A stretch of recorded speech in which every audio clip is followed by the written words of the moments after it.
Professor Achilleas Chaldaeakes, who is specialist in Byzantine musicology, and today he will tell you about this gap that exists between the ancient Greek music notation and the Byzantine music notation. And we think that there is a continuity. We are going to make some research on that. And he will explain you this special idiomatic music notation and style that coexists with the Gregorian song. So, Achilleas, you're welcome. Good morning. Achilleas is also the Dean of the School of Philosophy. He has many obligations. I admire him because the School of Philosophy has 13 departments, so every day he must be in another department for ceremonies and things like that.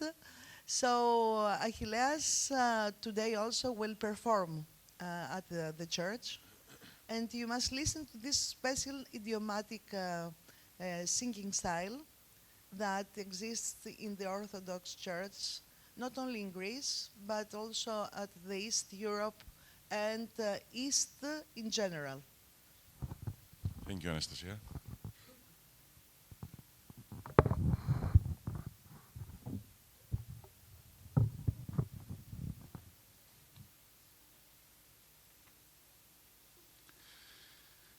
So, good morning.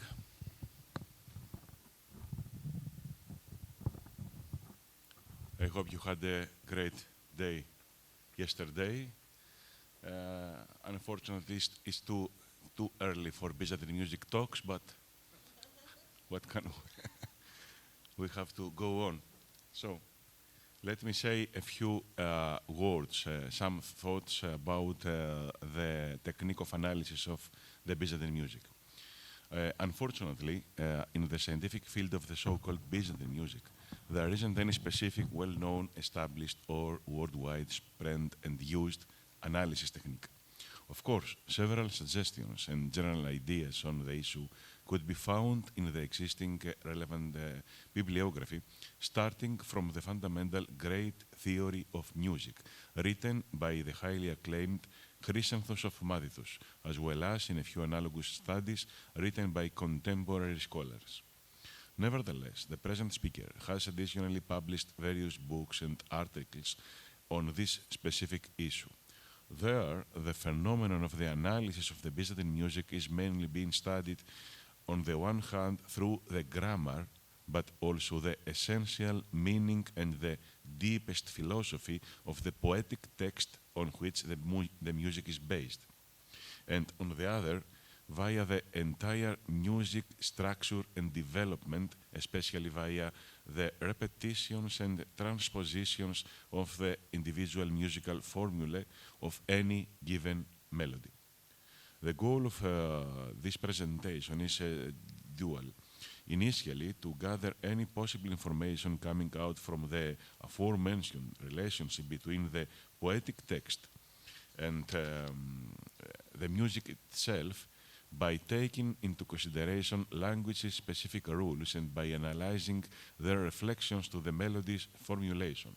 Finally, to describe the principles of the analysis of the Byzantine music, and the latter effort could be considered as a first attempt at writing a contemporary guide of the issue under examination. As far as the first point is concerned, i.e. the importance of the grammar during the effort of analyzing Byzantine music composition, it has to be noted that amongst Chrysanthos' writings, one could point out an emphasis on the necessity of the plenty of knowledge about the rules of the language in which anyone is willing to compose. Specifically, he is mostly presenting an example of a doxastikon of St. Andrew's Feast, November the 30th, composed by Petros Peloponnesius, through which he is pointing out the following matches. A comma in the words of the text, an imperfect cadence of the ichos, of the mode. A semicolon in the words of the text, a perfect cadence of the mode.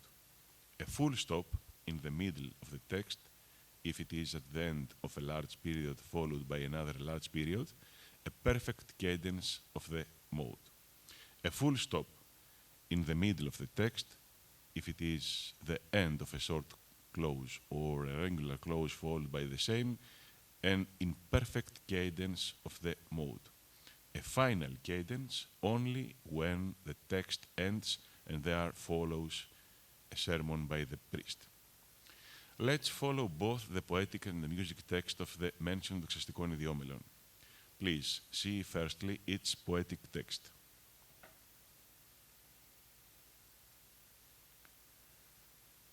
It's both written in Greek and accompanied by translation into the English language.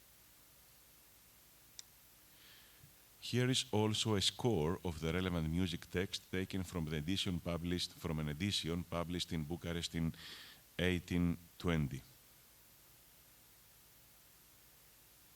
Indeed, at the points where one comes across a comma or a semicolon or a full stop, the relevant perfect or imperfect cadence of the mode is found. First of all, allow me to sing this musical example, this composition, in order to have an overview of the melody. So this is, let me see. No, I cannot see that. I shall see from here.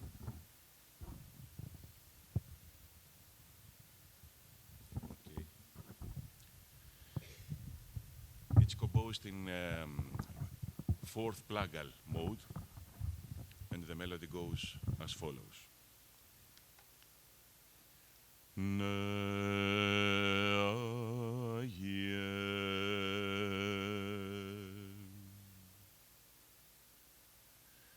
Τον κήρυκα της πίστεως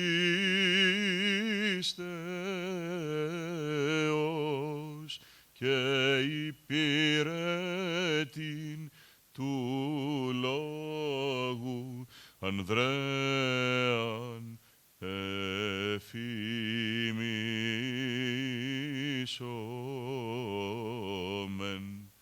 ούτως γαρ ο άνθρωπος εν το βυθό αλλιεύει,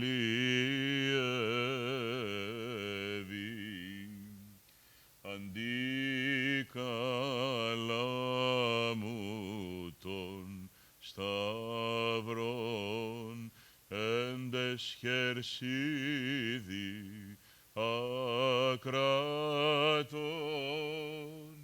και εις τα δέρατα αλλών την δύναμη επανάγει τας ψυχάς από της πλάνης του εχθρού και προσκοτίζει το Θεό δώρον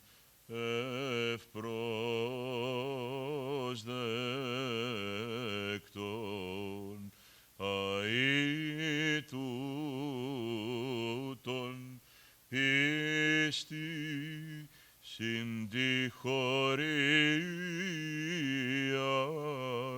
των μαθητών του Χριστού εφημίσομεν, ή να πρεσβεύει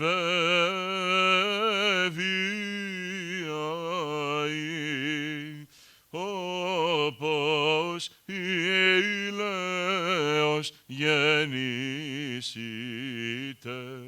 ημίν εν την ημέρα της κρίσεως.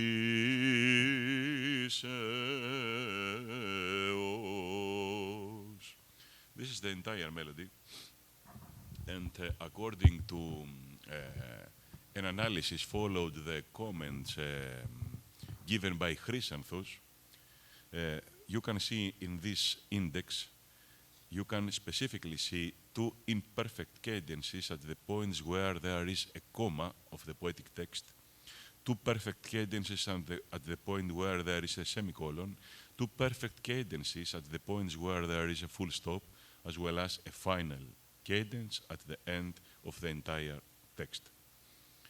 The cadences goes as follows. The first one. Tis pisteos,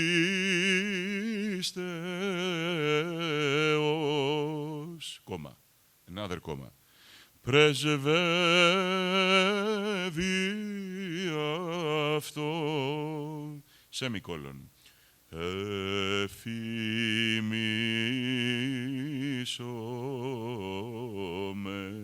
another semicolon. Εφημίσομεν.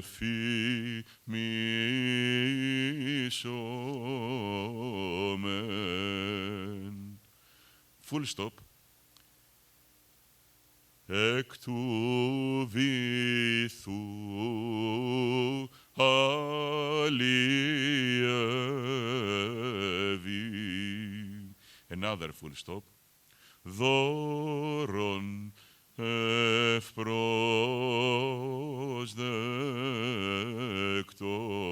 And the final cadence is at the final full stop at the end of the text. Εν τη ημέρα της κρίσεως.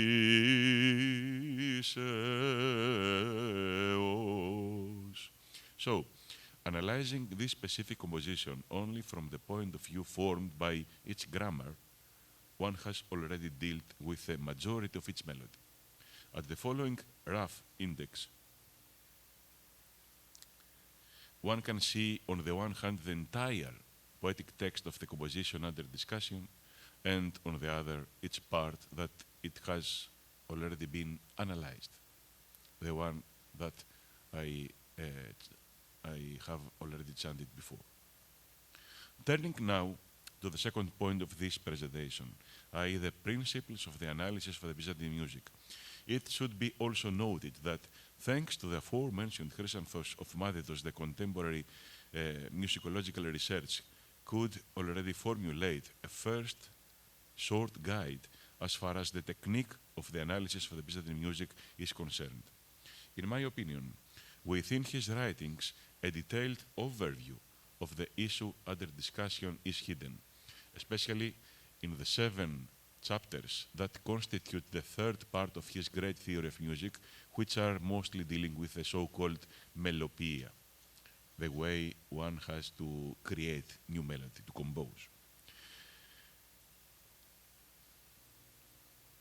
One can see an index of such a detailed overview made on the basis of the content of the mentioned chapters.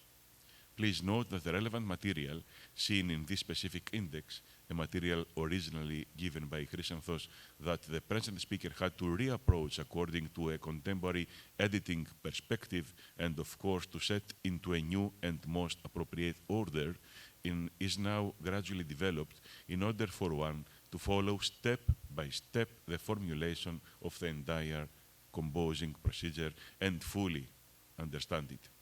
The latter achievement guarantees the ability of the scholars to also analyze any musical composition. So please see in this index comments on melopeia procedure and especially in several aspects gradually developed as follows. Melopeia, first of all, way of composing, species of psalmody, genera of melos, how psalmodies were composed, loci of sounds, parts of melopeia, extension of the meli.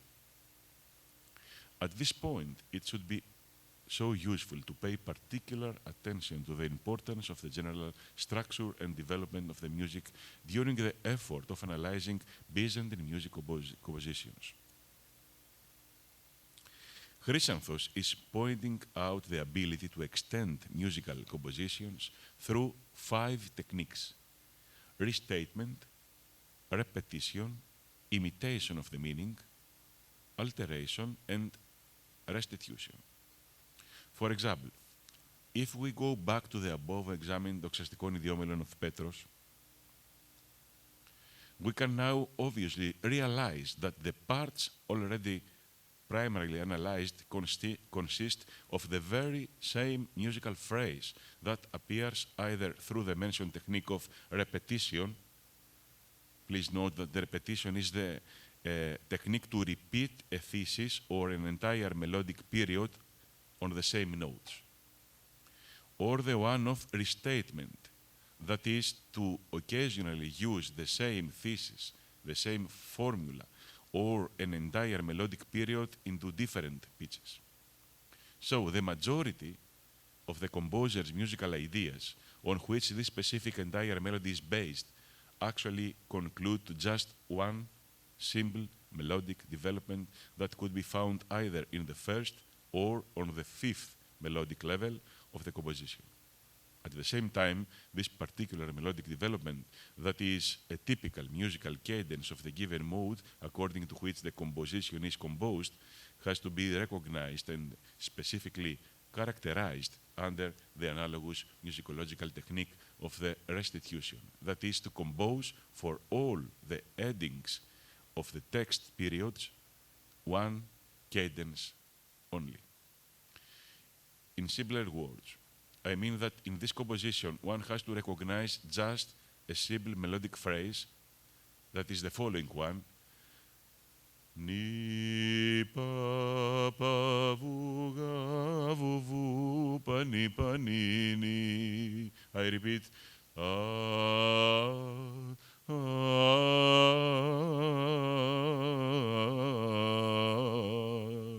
This musical phrase is repeated 7 times, compatibly to the technique of the restitution. 2 of them are developed according to the technique of the restatement, based on modes 5th, not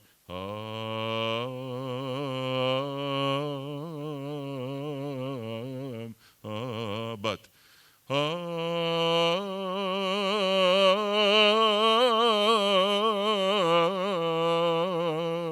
the very same musical phrase with a transposition into the 5th.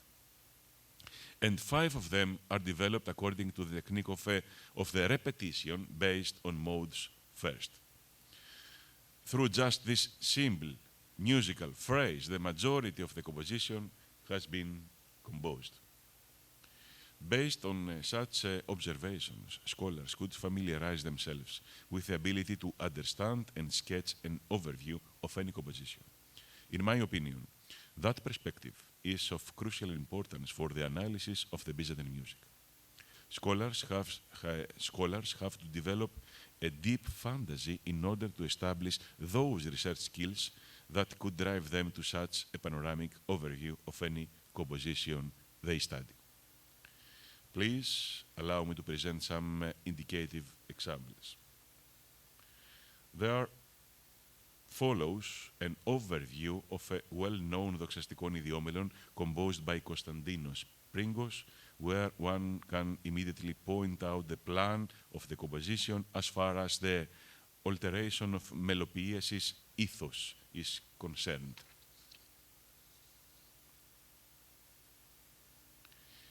Here is also a score of the mentioned composition through which one can follow the sound and sense of the Melopeies' ethos alterations already pointed out above. So one can now realize that a composition could be fully analyzed, judging just from the point of view formed by the aspects of the so-called ethos of its melopeia. This composition is a characteristic one. You can see the score and the alterations of the ethos moving compatibly to the meaning of the poetic text. I shall sing some phrases of the composition. Tas μυστικάς σήμερον του πνεύματος σαλπίγγας τους θεοφόρους πατέρας ανέφημισόμεν. This is the typical musical ethos of the melody composed in the so-called second plagal mode. But in some parts of the melody we have a specific poetic text like this one. Τους μελωδίσαντας μέλος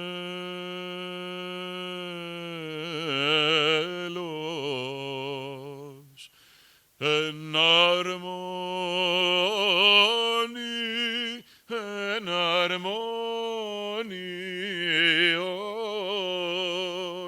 Here the poetic text is referring to the specific melody that is an harmonious one. So the melody is now imitating the meaning of the poetic text and so on. Additionally, dealing with longer forms of the Byzantine melopaeia, the research is useful to focus on the general structure that constitutes the entire plan of any composition of this kind. For example, one can see such a plan sketched in the following index, where the present speaker is trying to analyze and musicologically comment a polyeleos of Petros Bereketis composed in the first mode. The melodic material pointing out in this index is constituted from the stereotypical musical phrases of the specific composition that is repeated for any pair of its verses. This is another kind of melody, consists of 40 in total verses, at the end of which one we have the very same musical cadence, form as follow.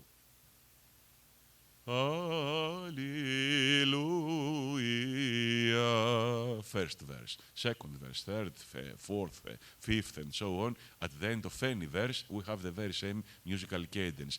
Hallelujah, and so on. The repetition is located at the cadence of any of its psalmic verses, while at the same time the refrain remains identical for the entire composition. Obviously, in this case, this is a reminder of the mentioned techniques of both repetition and restitution. So, this long-lasting composition consists of 20 individual melismas plus just one melodic version of its refrain that one can hear repeat at the end of any one of its 40 in total verses. I mean here that one can sing for 1 hour, for example, and this long-lasting melody is finally consists of the very same and only one musical formula. It has to be repeated once again that the practice of repetitions is of crucial importance for the procedure of the analysis of any Byzantine composition.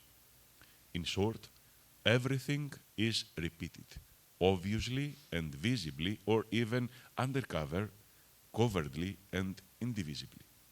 The researcher's purpose is exactly to deeply investigate, to systematically find, to thoroughly understand, and finally to methodically comment on the technique of melody's repetition used by the composer.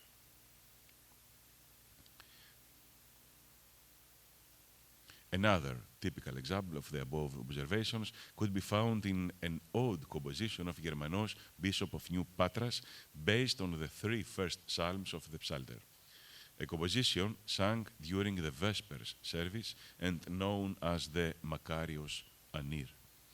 At the following index, one can see such a panoramic overview of the entire composition.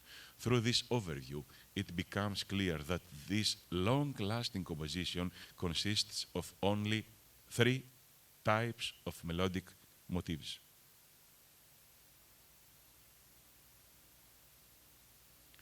In my opinion, while studying such a pluralistic melodic material is more than important to approach the paths of the composer's musical ideas through indexes like the above ones that have already been shown.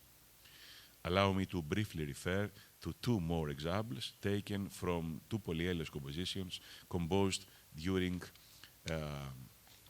the chronological frame of the 18th and the 19th centuries. For the time being, I shall present just the relevant indexes through which any scholar can easily approach the composition in order to go on with their detailed analysis. The first index refers to a panoramic overview of a composition of Petros Byzantios. One can firstly see composition's overview and secondly, in the type of a musical apparatus criticus, the melodic material from which it is totally made. The second index is dealing with an odd composition appropriate to the Feast of Theophany, where relevant additional poetic texts can be found added at the typical psalmic verses of such a composition. Finally, I would like to present an example taken from the genus of the so-called mathematarion, a specific sample of the higher artistic creation of the Byzantine Melopea. It is a so-called calophonic verse from the second psalm composed in the 14th century by the distinguished Ioannis Koukouzelis. Here is an index where an overview of the poetic text of the composition under discussion is presented. There follows another comparative index where one can deal with the tradition of the initial part of the musical text of the same composition as it is formed during a long chronological period starting from the 14th century and concluding to the 19th century. At the last indexes,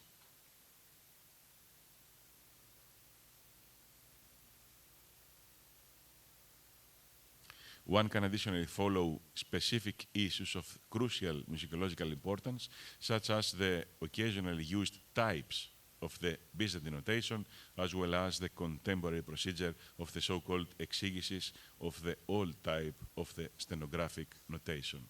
This is a matter of crucial importance for Byzantine music studies. You can see that my examples are all of them are written in the so-called Byzantine notation, and we have some periods according to which this notation is developed from the 14th century till nowadays. And we have a difference between the notation we use nowadays and the notation we can find in musical manuscripts. So, dear colleagues, I shall conclude with some comments on the characteristic musical examples of Zbigniew Preissner compositions recently performed by the choir of the maestros of the Celtic art in the movie Man of God. On this issue, it has to be noted the following remarks briefly. A few months ago, Zbigniew Preissner sent me musical examples of 3 melodies of his, newly composed for the soundtrack of the mentioned movie Man of God, a movie dedicated to Saint Nectarios. His advice and request to me was to try to transform his original melody into one which could sound like a Byzantine hymn. But how one can achieve something like that? To say it directly, I think that one has to deal with the vocal positioning, firstly, secondly, the intervals, and thirdly, the tempo of the melody. So let's see the musical examples accompanied by their sound demos that Zbigniew Preissner also sent me. This is the first one, entitled Coro 2. You can listen.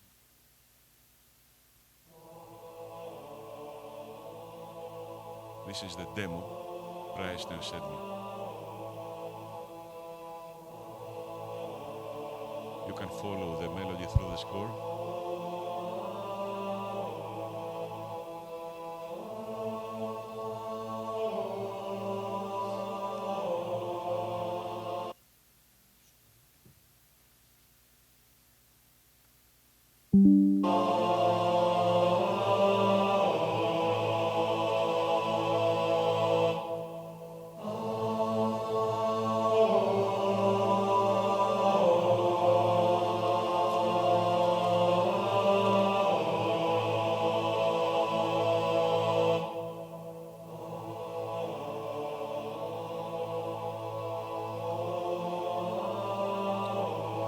It's the same melody repeated three times.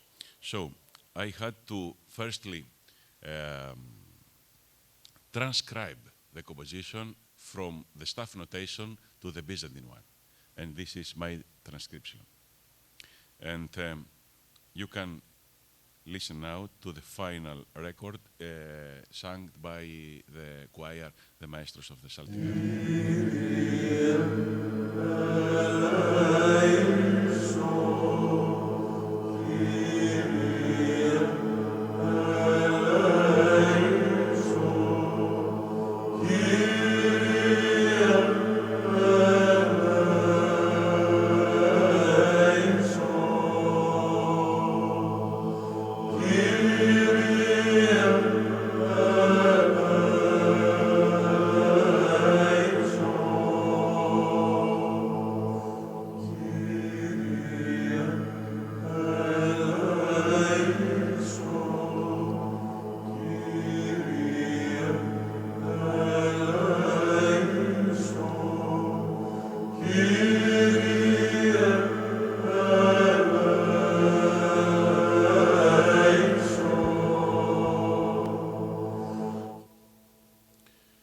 Obviously, it's the very same melody, but while transcribing it from the staff notation to the Byzantine one, I had also to adapt the poetic text.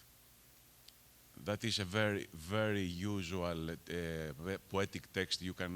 One can listen to the church, Kyrie eleison, Lord have mercy, Kyrie eleison, and that's why I had to make some minor changes at the melody. For example,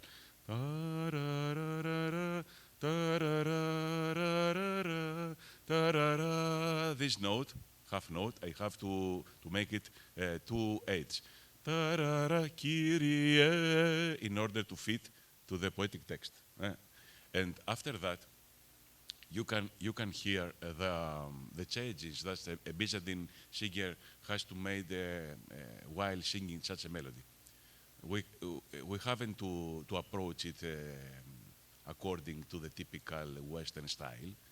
We have to be compatible to the intervals of the specific mode, that is a first plagal mode.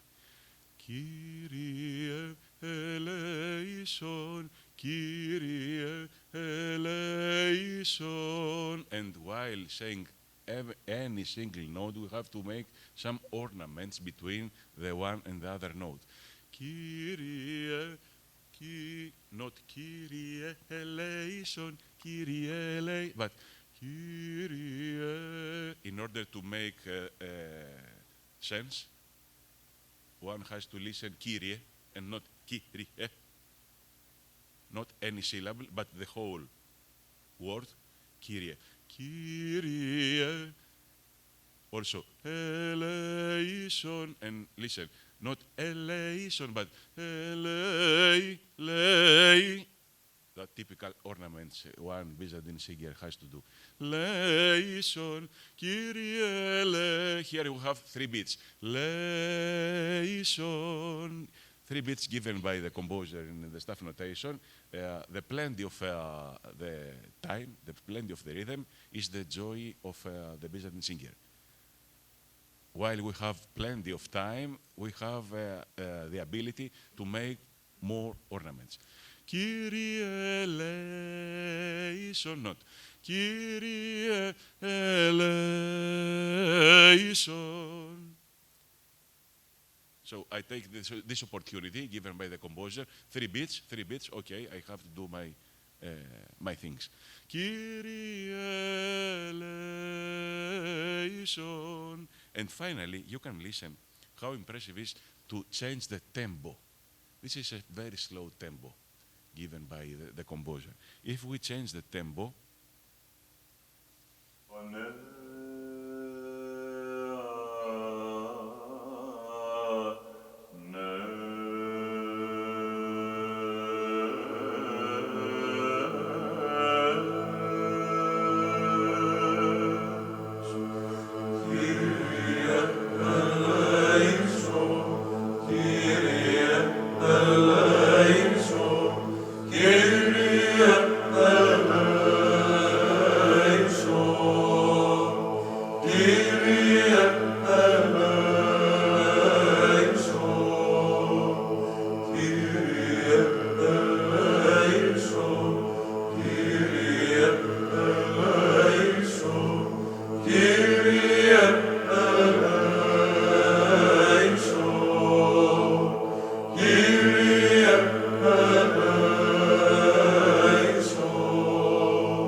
so I repeat. First of all, I had to adapt the Greek poetic text into the original melodies.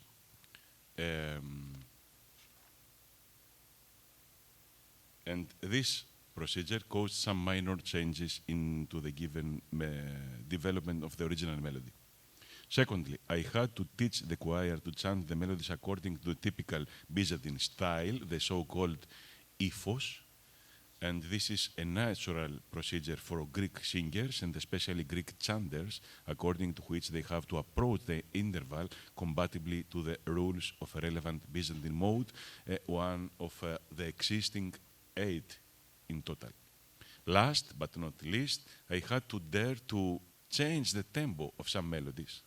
And this effort was an impressive one, especially in the musical example you have already listened to. The given melody was immediately transformed into a typical Byzantine one. As you can listen, it sounds like being an old and traditional Byzantine melody which one could chant into any of Orthodox church services. I sent this musical example into Zbigniew Preissner, and he was surprised at the beginning, but finally he incorporated this transformed melody of his from a Western one to a Byzantine one into the movie. And you can listen this version of his composition while seeing the movie. At the example you have listened to before, the conductor has to make the so-called apíchima, so it means the way we have to give the tone, not just say ha and go on, but we have to perform a short musical phrase. This is the so-called apíchima. And after that the choir is going to sing, to perform. You can see the second musical example, which is not finally incorporated in the movie. And perhaps we can try to sing it together here. This is originally written through Latin verses. Dominus, Dominus Christe. This is the demo.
This is the transcription into the Byzantine notation and the example recorded by the choir and maestros of the Psalter art.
Here the melody is accompanied by the so-called isokratima, that is a musical drone, and you can listen a type of harmony we have in Byzantine music performance. The melody performed by the singers, and the isokratima, the musical drone, keeping by a specific part of the members of the choir. And you can listen this typical phrase, do, mi, nus, given by the composer, while it has to be approached through a Byzantine voice. Do, through glissandi, do, mi, nus. And this is the transformation of the Western melody into a Byzantine one. And the final musical example for the history is this one.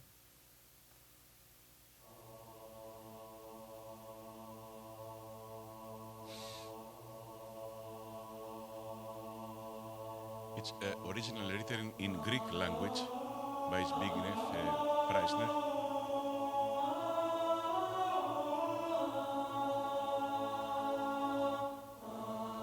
It's a type of folk song. You can listen it at the end of the movie.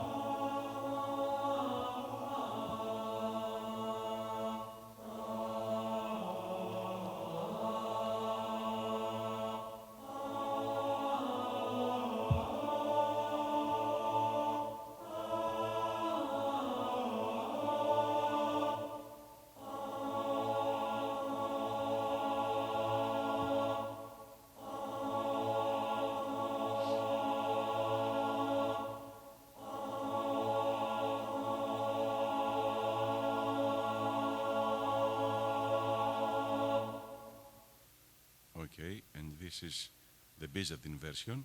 Agios Nectarios, O Agios Nectarios, O Agios Nectarios, Πάντα μαζί μας, O Agios Nectarios, για πάντα μαζί μας.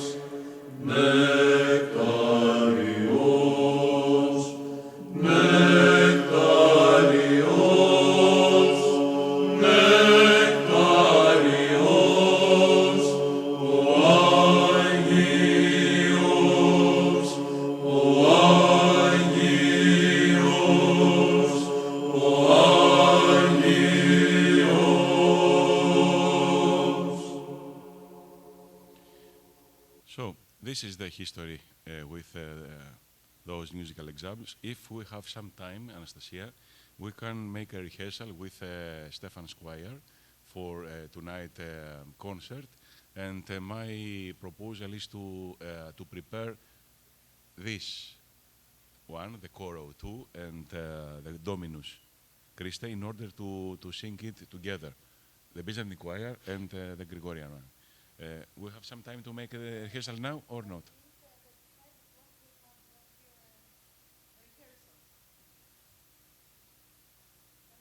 Here?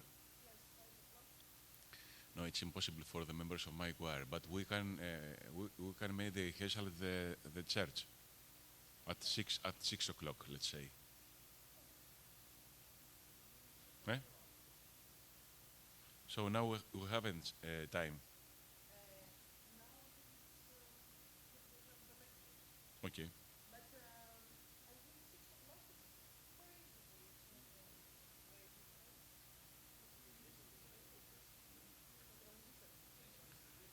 Σας άκουσα. Okay.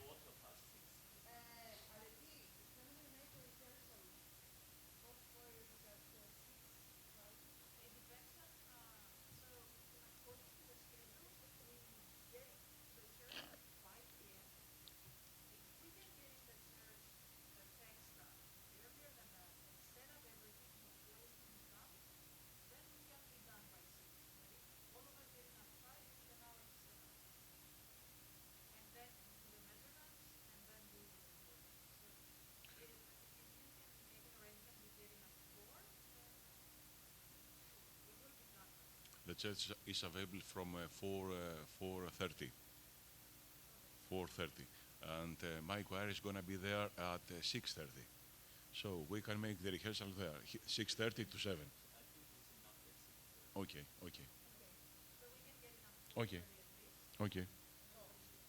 So thank you very much.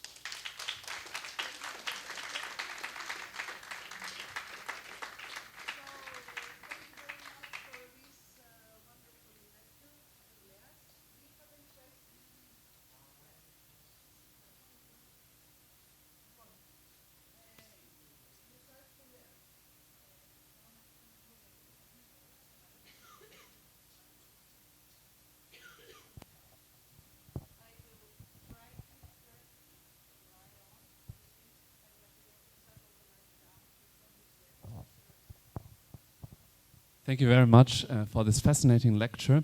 One question regarding the notation, the Byzantine notation. Is it a staff notation or is it just the movement of the melody? Because you have the pitches, so I'm wondering how you can get the pitches from the notation. It's the second one. Yeah. And you can follow the signs, the Byzantine neumes, and the neumes are driving you in order to move up or down, or stay at the same tone. While in parallel, they are giving some indications in order to know how to perform.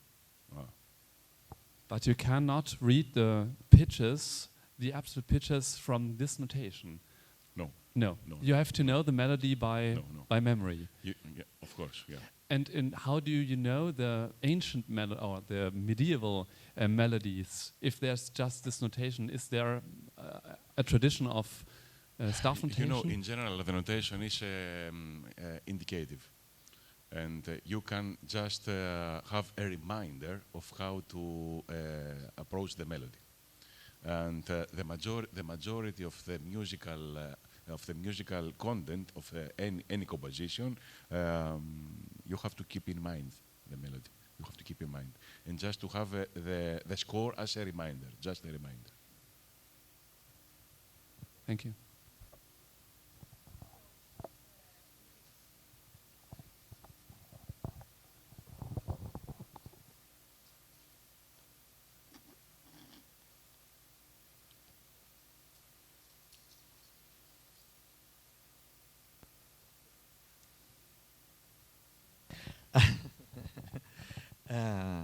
Well, thank you very much, as usual, Achilleas. It's a pleasure to hear you singing. It's a pleasure for the soul at this time of the morning. I just wanted to ask you that when you write this enharmonios in the score, And we could see that example on staff. I can see that an harmonic harmony fits into a chromatic system, right? So I was wondering, as I spoke about the enharmonic yesterday in ancient Greek music and how early it had disappeared, I was wondering if at the end it's a matter of embellishment of a chromatic melody instead of pure intervallic singing with diasis, which is something really interesting. Yes, over there. I can see it now again. Thank you. Yeah. And because that's the way in which we can think of a performing style coming from the ancient Greeks into the new Christian hymns and the Byzantine tradition. What do you think about that? Do you think it's possible? Because the enharmonic system didn't exist in the 4th century, as Aristophanes and Aristotle say. So do you think that would be possible in orality and tradition of Greek music? Okay, thank you, Louis. First of all, I have to say that the transcription into the staff notation is an indicative one. Yes, of course. This is not a way to transcribe the original melody. After that, there is an open and permanent question about the existing or not of the enharmonious genus. In Byzantine music theory, we approach an harmonious genus through the alteration of some specific notes. For example, in this musical example, we have this si bemol, melos, we are in diatonic genus. This is the si bemol. This is the typical example of the enharmonious, into quotes, sense. In my opinion, is rather a sense than a genus. Enharmony. So you have the sense that you are in an area of an enharmonic area. Right, that's it. So at Yeah. the end, it's Yeah. becoming a performance style, Yeah. but not a composing style, even in ancient And Greece. it Thank depends. you. It depends on the singer to Yes. give an emphasis on that. I can sing that without an emphasis. But if I give an emphasis, I can transfer this sense, this feeling to the audience. An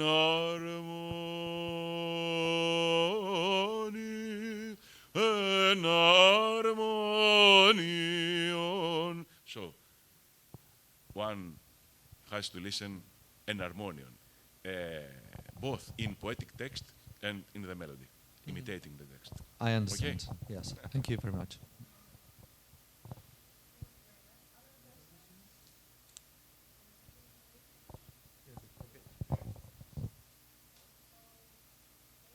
Thank you. Thank you.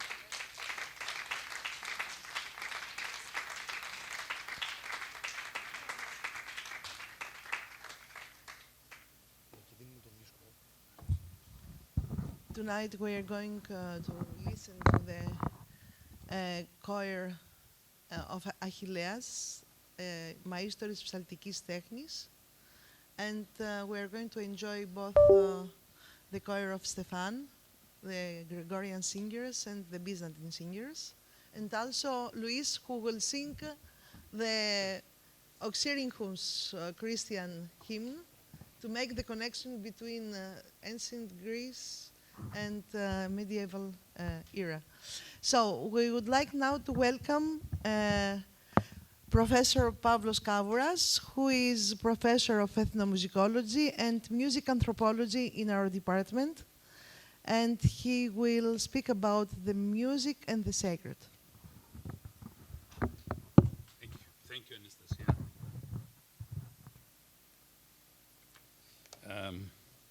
I'm pleased to see you all here. Good morning, and I hope your stay in Athens is joyful and creative. I'm going to talk about music and the sacred. The topic of our summer school is music, sound, and sacred sound and sacred spaces.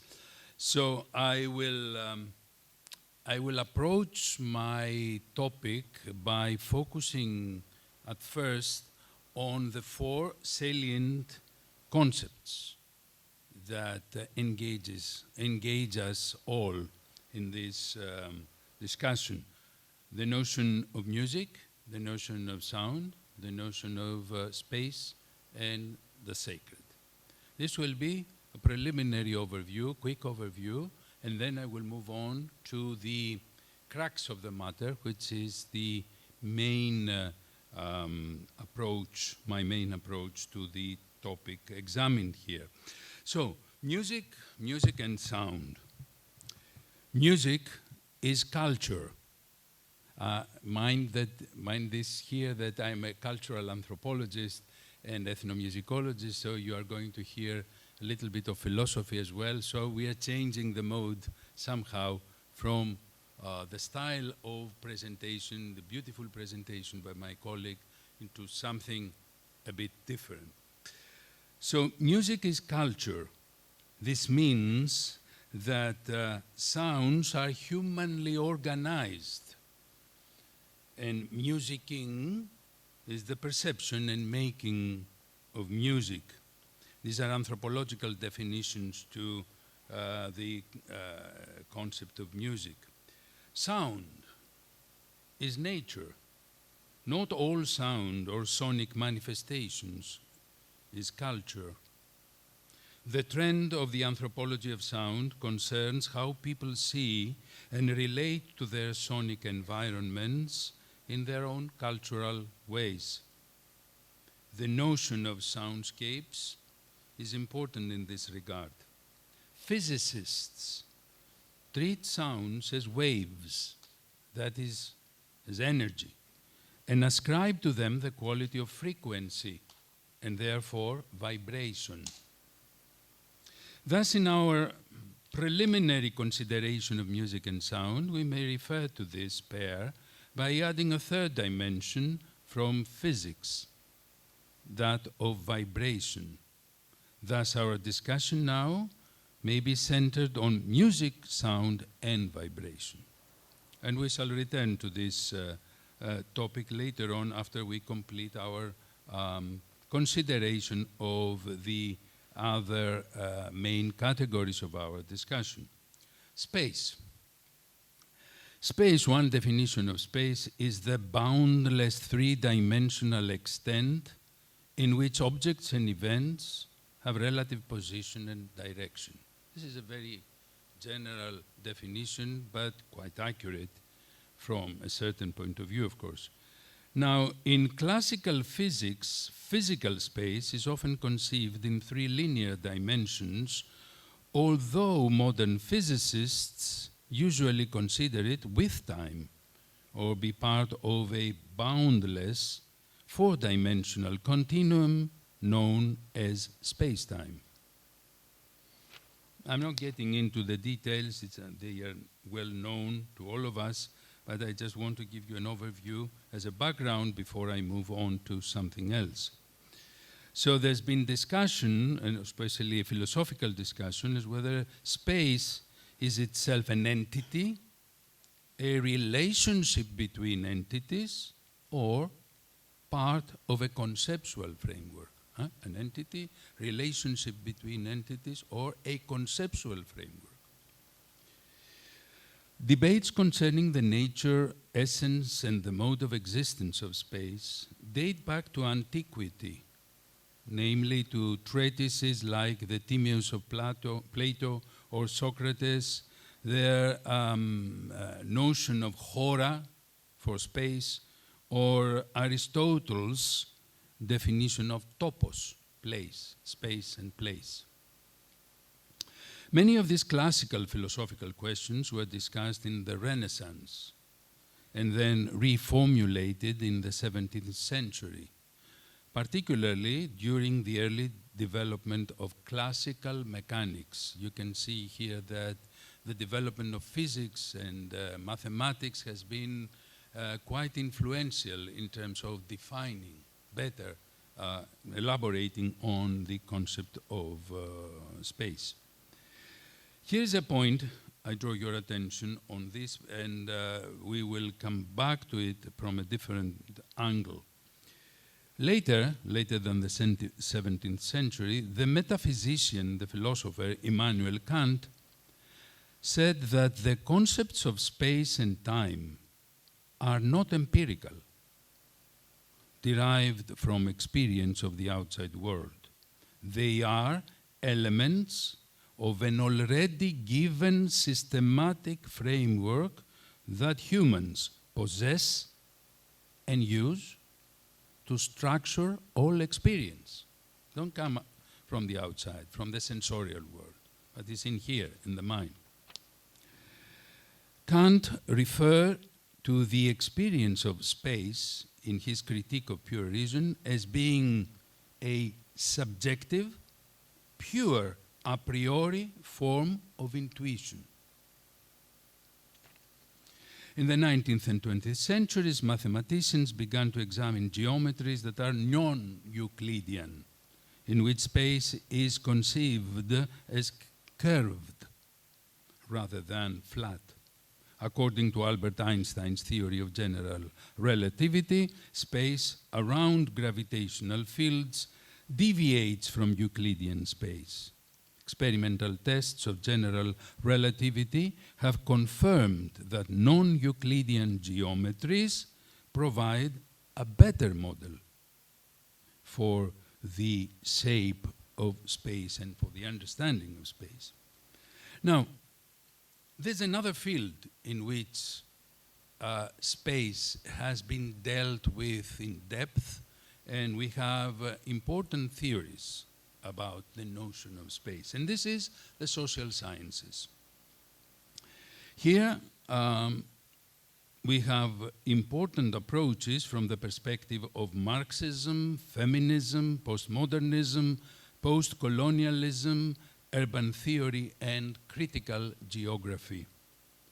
These theories account for the effect of the history of colonialism, transatlantic slavery, and globalization on our understanding and experience of space and place. So our understanding of space and place are crucially mediated by, if you like, social developments and by social histories and by what we understand as a social becoming in the world, not taking things at their face value. I'm not getting into details. Lefebvre's book, The Production of Space, is an important work that posits, in which Lefebvre posits that space is a social product. And here we can refer to phenomenology, Berger and Lachman, the social construction of reality. In this manner, we can talk about the social construction of space.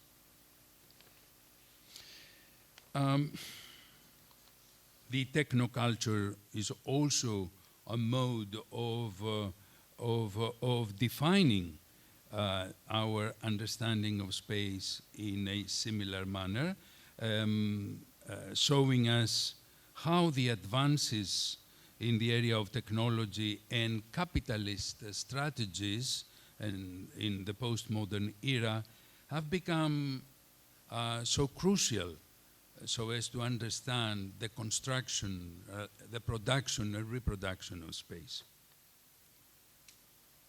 And so forth and so on, theories derived from the social sciences. Let me come to the sacred now. By the concept sacred, we mean something that is dedicated or set apart for the service or worship of a deity. Space is considered to be worthy of spiritual respect or devotion. Space inspires awe or reverence among believers. Again, in sociology and anthropology, we have particular approaches, very interesting approaches to the notion of the sacred.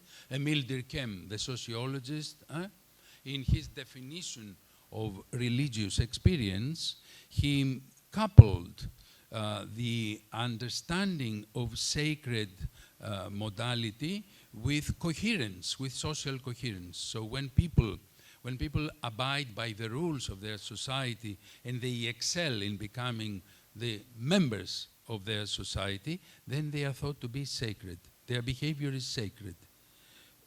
Otherwise, their behavior, according to Durkheim, is profane when they go individually about promoting themselves, as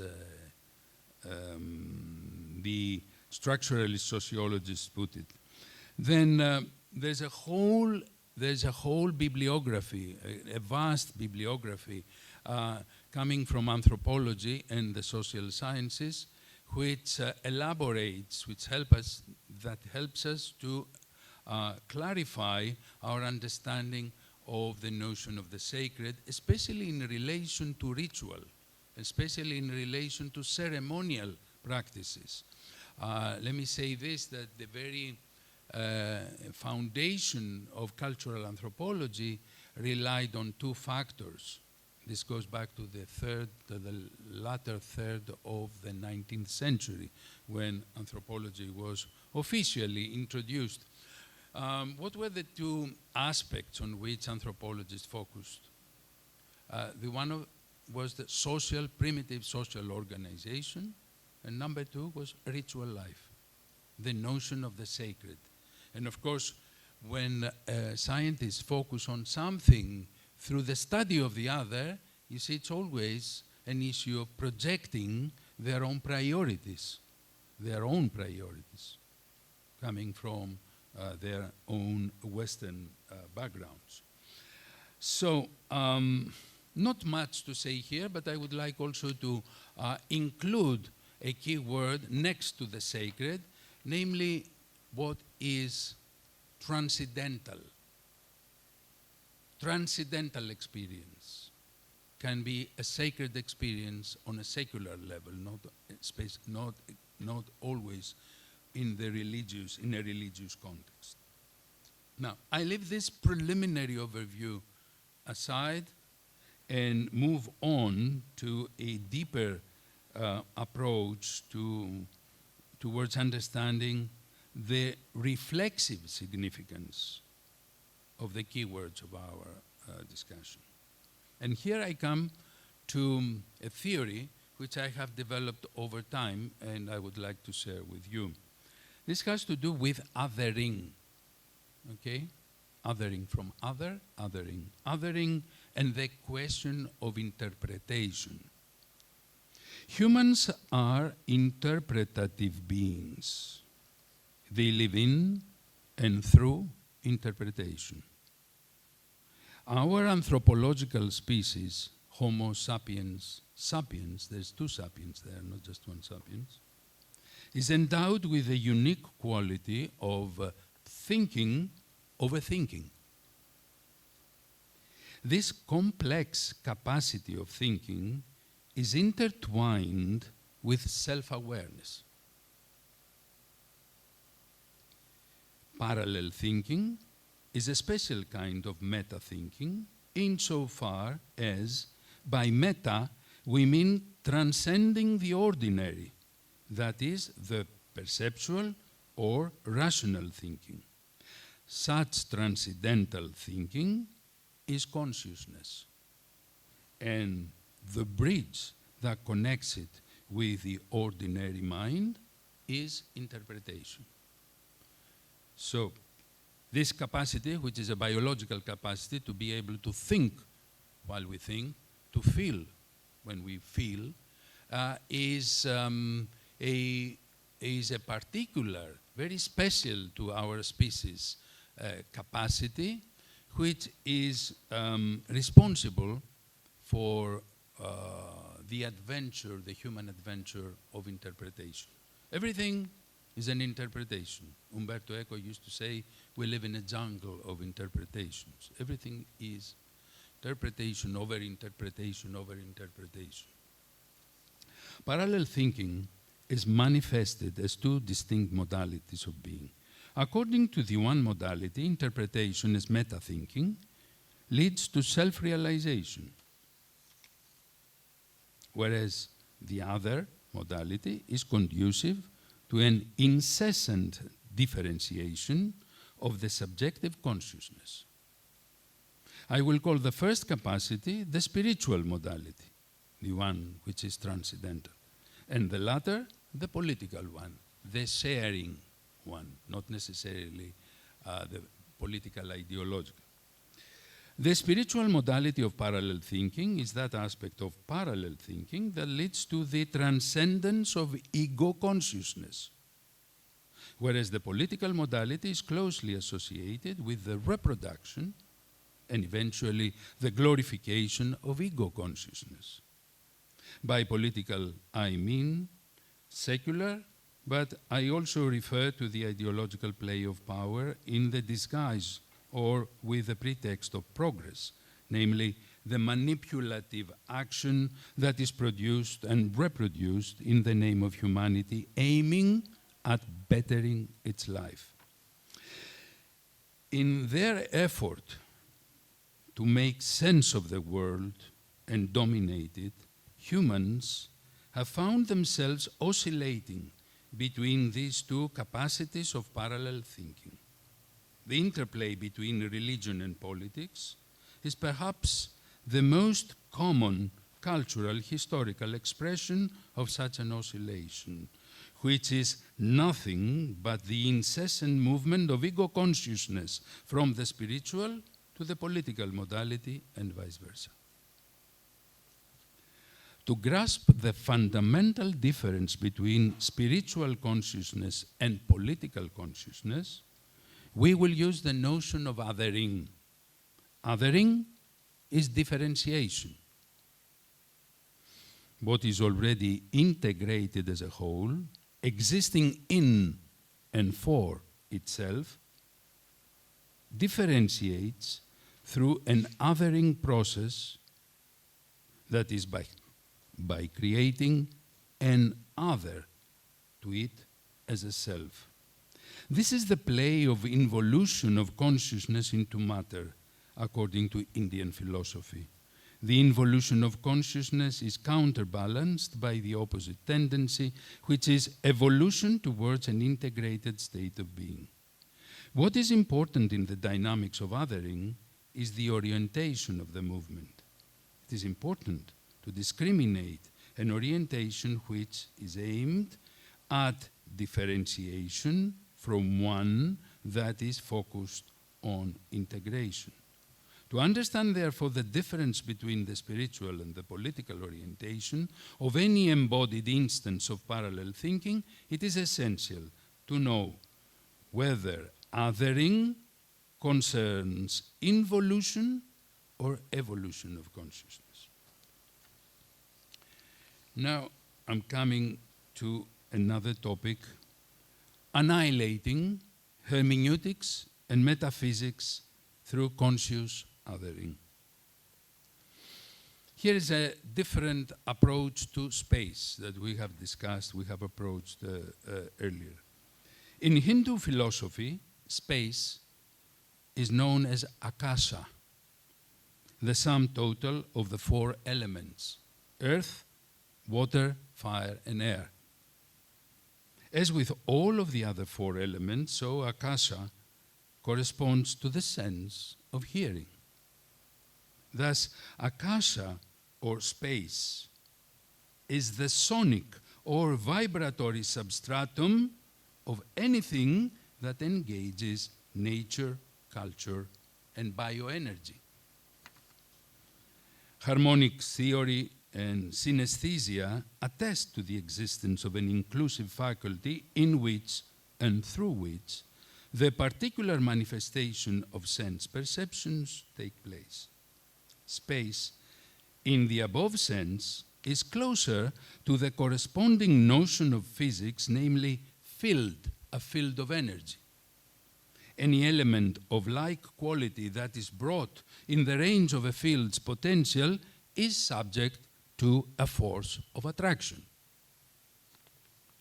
The vibratory essence of such a symbolic space qualifies it as a complex spiritual whole which involves the expression of consciousness as experience, expression, and communication.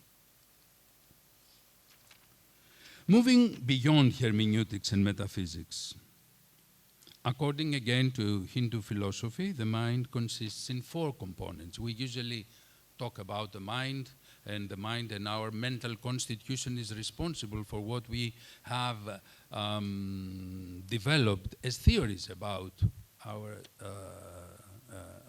topics of interest. In this case, the sacred, space, music, and sound.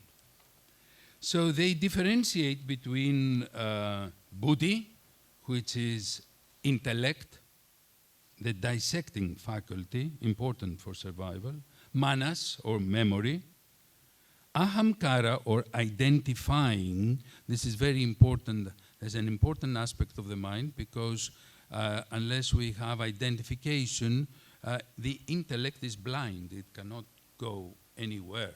It's only a tool.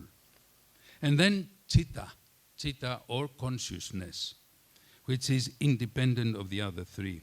Now, why am I referring to this theory? Because it is important to realize that anything we do, however we approach space and sonic or vibratory manifestations, the notion of the sacred, they fall in the mental context of buddhi, manas, and ahamkara. That is intellect, memory, and identifying. However we approach, however we define the concepts in question. So unless chitta is liberated from the presence of these other 3 elements of our mental capacity, we cannot realize, we cannot approach, we cannot grasp another sense of the sacred, of space, of music, of sound. So that is to say that space and sound or vibration correspond to particular stations of consciousness, exactly what I said now, and are the dynamic forces ensuring expression and communication of consciousness from one station to another. By annihilating hermeneutics through conscious othering in an incessant and pleasant at the same time way, sacredness as the experience of realized consciousness emerges. This is the awareness of aliveness. One cannot cultivate awareness. Awareness happens. And it is an indicator of how alive you are. That's all. As the mystics have said time and again, and here I'm referring to Tao Te Ching, the famous Taoist book, poem, the telling of esoteric realization amounts to losing it. If you go about to describe it, there's nothing there. It has gone, it has disappeared. And this involves the hermeneutics and the metaphysics of the sacred.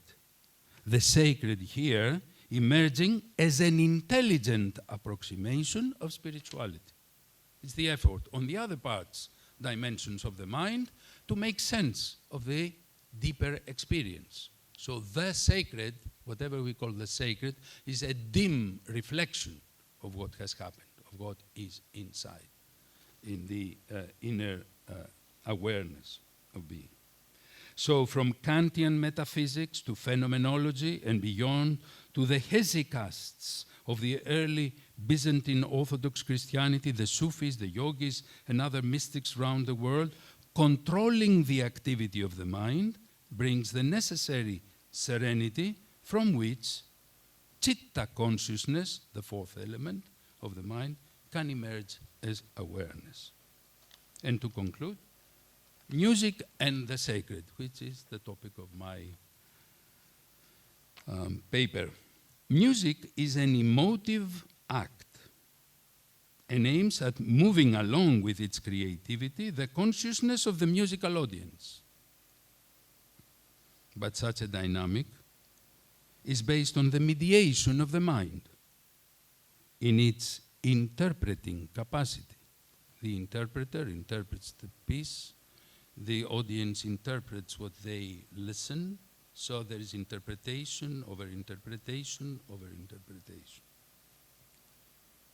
Music, as sound organized in a human way, can bypass the hermeneutics of intellectual spatiality and transcend the mediation of the mind by establishing its presence as a vibratory modality as the outcome of spiritual realization. In other words, the sonic articulation of achieved spirituality, the chitta element of the mind, defies mental mediation, doesn't let mental mediation to happen towards conceptual or emotional othering, and becomes intuitive as Kant wanted it, more inclusive in its conscious perception of the self. Examples are Dhrupad music from India, very deep and esoteric music, the mythological, if you like, references to Orpheus and Hermes, and the sonic charmers of beasts and people. Music learning based on systematic exposure to one note, one sound, to feel, in order to feel the harmonics and master an integrated sense of the particular, the differentiated, has always been a crucial practice among mystics who dwelt in the musical world. The role of the drone and oligotonic musical expression, the interval between a tonic and one semitone up or down as musical ways of learning how to integrate the differentiated potentiality of being through othering, has also been a crucial technique towards realization and more complete expression, musical expression. Finally, musicking, perception and making of music, when spiritually realized, creates the space for the cessation of othering through othering itself. So what has been so crucial in our life and potentiality as hermeneutical beings, othering, it's the same, this process that through othering itself, like consciousness about consciousness, because consciousness is always about something, but consciousness is also has the capacity of being conscious of itself. So by going, musicking, when spiritually realized, creates the space for the cessation, the stoppage of othering through othering itself. This is the fundamental experience of humanity from which any notion of the sacred emerges. Sacred sounds and sacred spaces approximate the awareness of aliveness, and in their musical best, they humbly show the way to the fundamental experience of being. Thank you.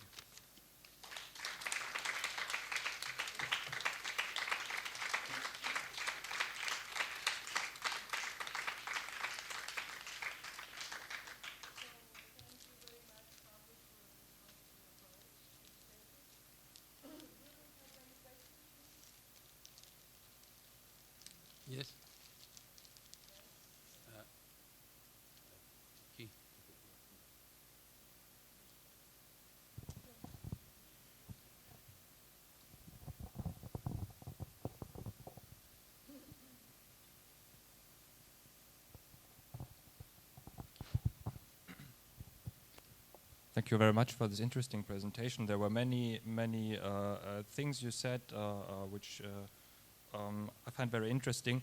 And I just thought about a passage in the Rule of Saint Benedict, where he says that, so he gives instructions for how the monks are supposed to chant their psalms, and he says that it is important that our mind corresponds with what we sing,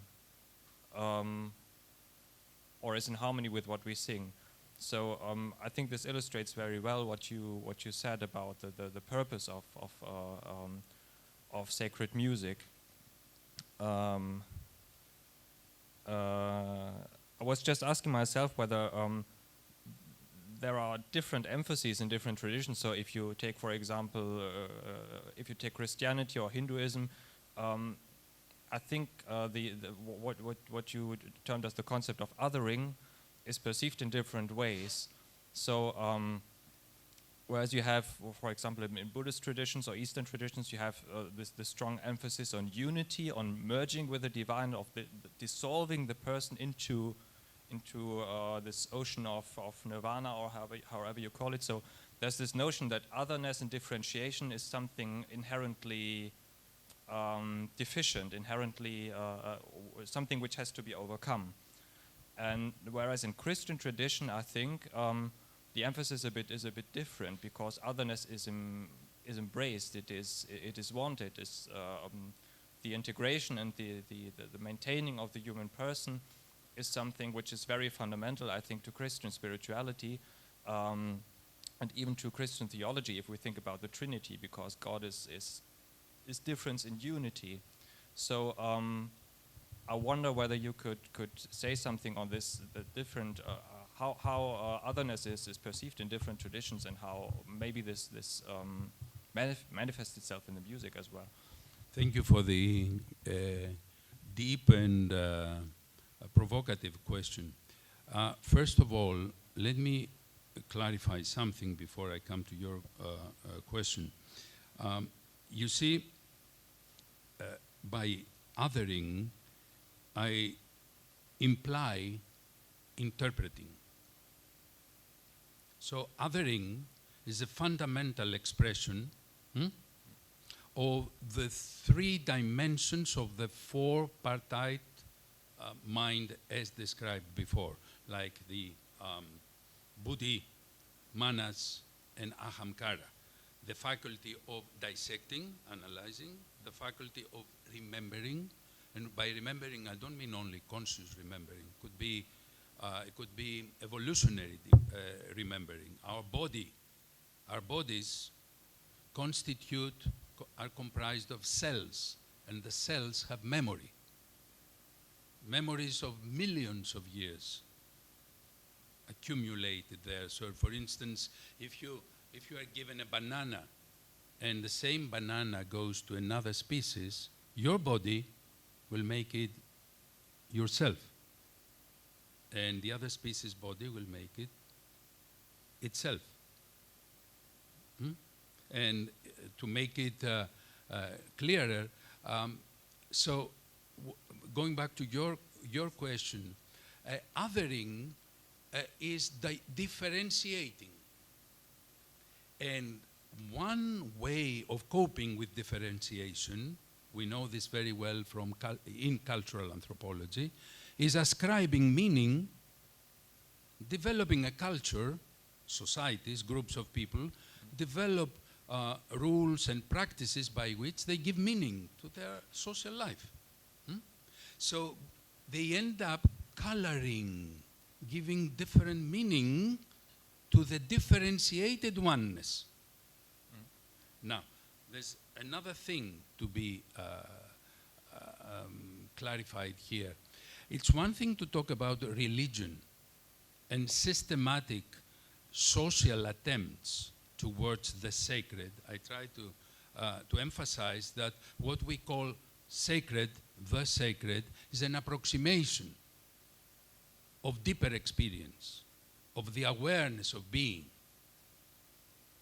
And in so doing, when we come up with interpretations of our own feelings or other people's feelings that have already taken the form of interpretations, and they are passed from generation to generation. This is the accumulated knowledge we have. Okay, so they come up as different approaches to something that is quite the same. And what is it? This is what all mystics, all the doctrines of all the people, whether they are face-to-face societies, primitive so-called or tribal societies, or the mystics of the Abrahamic religions, Jews, Christians, Muslims, they all converge when they come to the point of, as the Arabs say, Tawheed, the great unity. As the Christians say, Agapi, love for God. As the Sufis say, the oneness with the beloved. You know, there's no end. So the idea here is that although humans and humanity is understood as a differentiated reality through othering, such othering, if it comes not centrifugal but centripetal, it comes inside towards the inner self, then this othering can transcend othering itself, so it stops. By stopping itself, not enforcing the cessation, but willingly accepting, cessating this process, then mind becomes serene. According to the Hindus, chitta then appears, which is an intuitive, direct perception of the world. So your sense of the sacred is fundamentally reconstructed, revived, beyond any hermeneutical approaches, approximating the feeling of awareness, of the awareness of aliveness. So different practices, different religions, different cultures, but they all converge on the level of the mystical experience of the transcendence of differentiation. Okay? I think it depends on if you take differentiation or othering as a just pertaining to the plane of what is this interpretation, or if you take it to an ontological plane. I think there are differences in this, but even maybe that is even a question that goes too the far. ontological level is again an interpretation. It's an intellectualist approach to the existence of others or the self. So it is already framed. Such a discussion, such an approach is already framed. Unless you stop, you come to a point that this intellectualist production and reproduction of other and othering and otherness comes to an end without violating the ontological aspects of the other. Don't get me wrong for this. This is the political, if you like, stance that has to come up with the respect for the other. But the respect for the other is one thing. The respect for the self as the feeling towards the awareness of aliveness is quite another.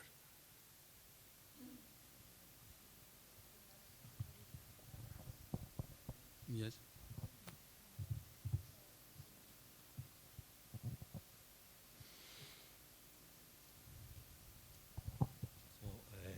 Thank you for your reflections and thinkings. It seems that the space is a construction of the mind, and I think that this construction is very connected with the visual dimension of our society. From you say about the Renaissance as the moment when, with the construction of the perspective, this is an artificial construction. This is a machinery to create the concept of the space, and this is very related with the world of the image, with the view, with the system of the view, and this implies an abandon of the other sense. and perhaps we must to reflect about the powerful of the sound to reconstruct the idea of space. In our project, we detect the characteristics of the space when we explore the space with the sound, and this broke this distance of the system of the view. The system of the view is it creates a separation between object and subject, but the sound introduce the subject in the object, introduce the person in the scenery. So we must reflect about this broke between the mind and the sense. So our system of sensoriality must reconstruct, including all the sense connected with the mind, not with the separation between the mind and the sense.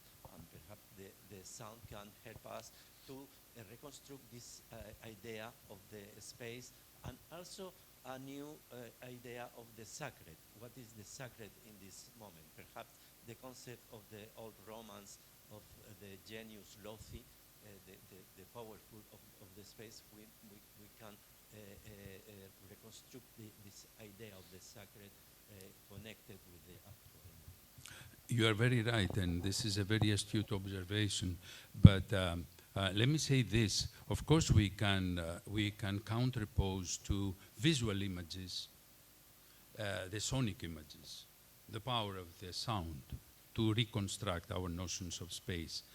But okay, this is interesting, and this could also invite the other senses to contribute to our understanding of space, the olfactory, the touch, the smell, everything.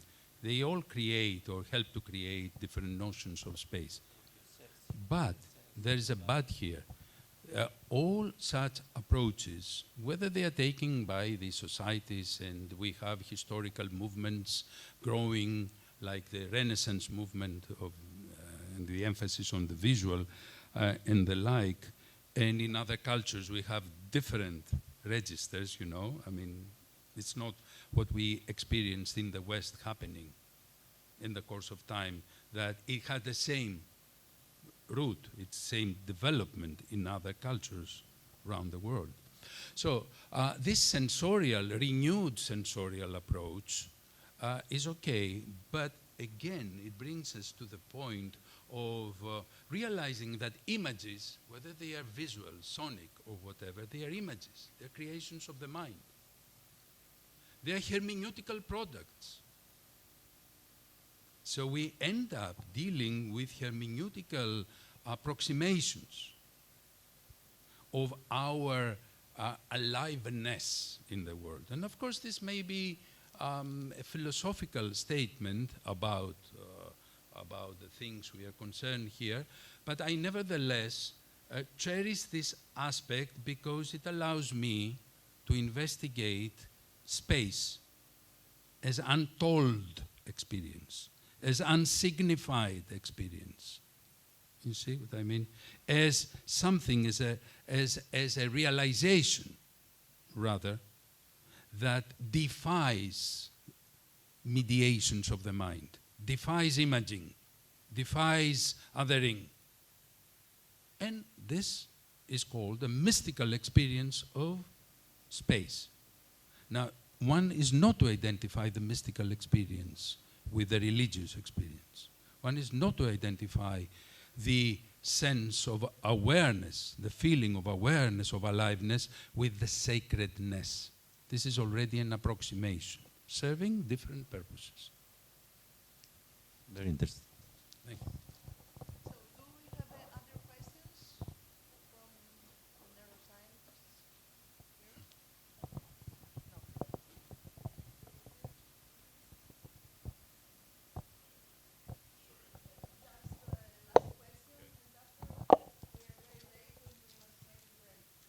No. Thank you very much. It was a really good presentation. I don't know how much I can add to those really intellectually heavy questions, but I was just thinking about your two modalities of thinking, You had that self-realization, the spiritual, and the political, the incessant differentiation of consciousness. And you talked about the oscillation between the two states.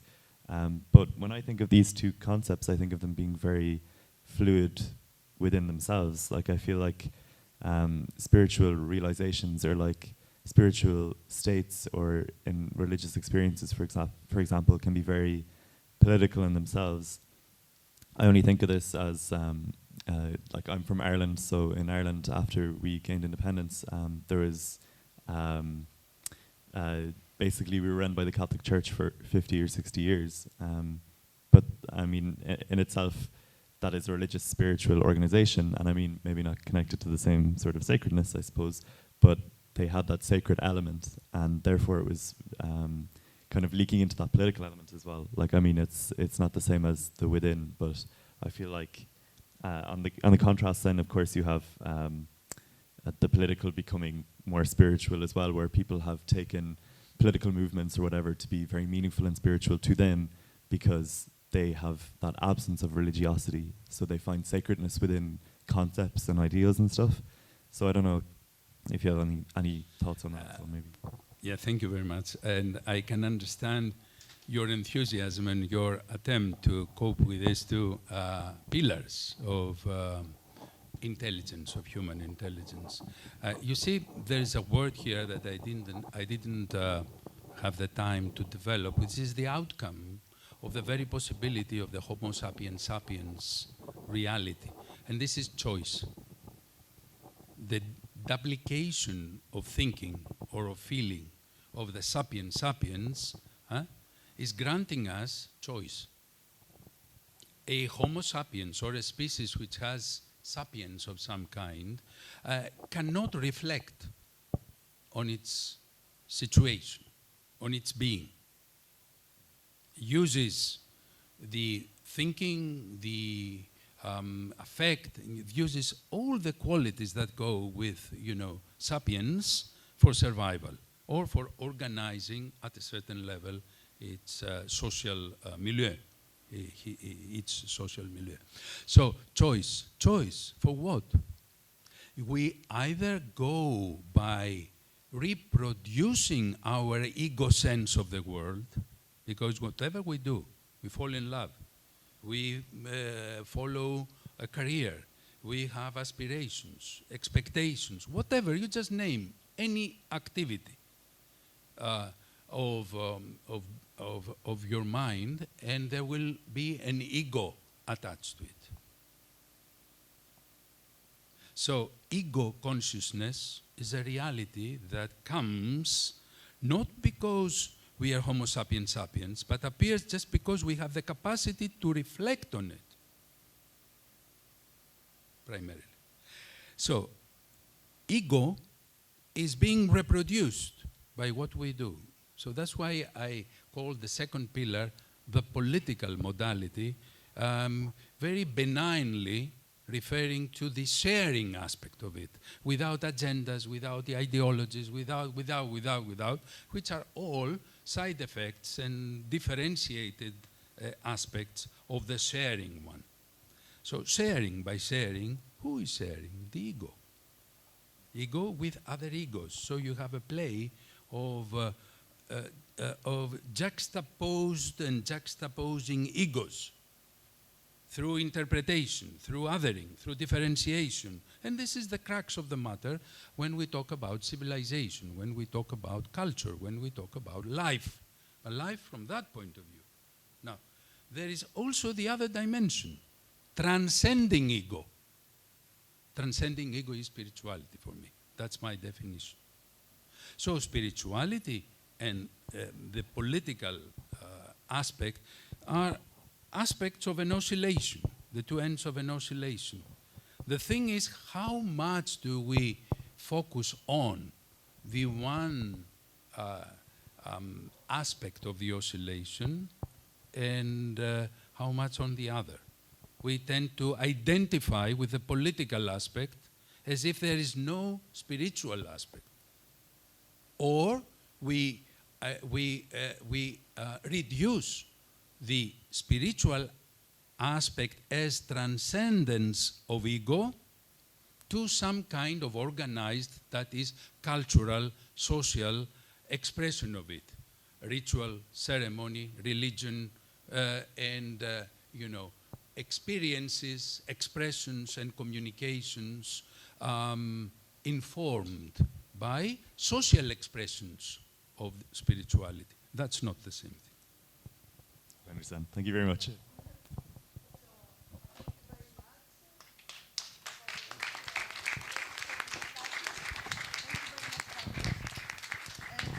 Now we're in delay half an hour, so please hurry up with the break. And we will start around 12 o'clock, okay? And I hope that you can have 1 hour and 15 minutes. After there is RT. And we will finish around 2:15, okay? Thank you.